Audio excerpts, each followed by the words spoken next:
విశాఖపట్నంలో double decker బస్సులను CM Chandrababu ప్రారంభించారు.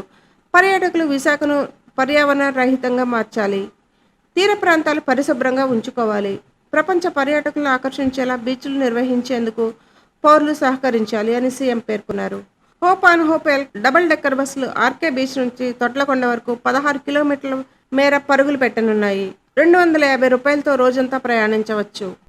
వారాహి ఇన్ఫ్రా ప్రాజెక్ట్స్ వారి ధనుశ్రీ ఎన్క్లేవ్ రాజమండ్రి ప్రైమ్ లొకేషన్లో రైల్వే స్టేషన్కు 500 మీటర్లు, బస్ స్టాండ్కు 1 కిలోమీటర్, నేషనల్ హైవేకు 1/2 కిలోమీటర్ దూరంలో సుమారు 250 కోట్లతో శరవేగంగా అభివృద్ధి చెందుతున్న రైల్వే స్టేషన్కు అతి దగ్గరలో మీ పెట్టుబడి అనతి కాలంలోనే రెట్టింపయ్యే అవకాశం గల నమ్మకమైన ప్రాపర్టీ.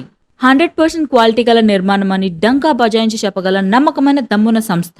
లిమిటెడ్ ప్లాట్స్ మాత్రమే కలవు.